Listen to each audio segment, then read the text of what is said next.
आंगन में तुलसी लगाई ले बेदिया बनाई ले बेदिया बनाई ले होय ललना काही चढ़ी बैठे सती नारायण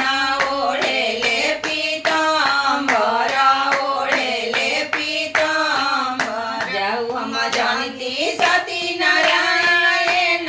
ओढ़े ले पीताम्बर ओढ़े ले पीताम्बर होय ललना निहुरी निहुरी गोड़ा लगी बहुत कुछ मांगी बहुत कुछ मांगी सुनावा त मांगी थी हरदी ऐसन रूपावा दही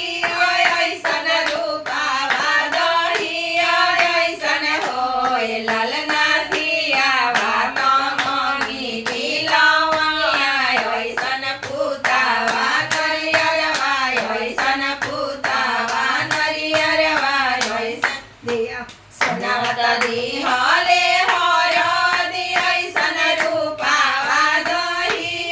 ऐसन रूपावा दही ऐसन होय ललना दियावा त दिहले लवंगिया ऐसन पुतावा नरियर ऐसन पुतावा नरियर ऐसन पुतावा नरियर ऐसन। प्रणाम। तो देखिए हमारे बहुत सुंदर सोहर गीत रहा, बहुत छोटा बात सुन के हमारे गीत के लाइक सब्सक्राइब शेयर जरूर करम, कमेंट बॉक्स में जरूर बताइए हमारे सोहर गीत रहा कैसा लगा। Bye by.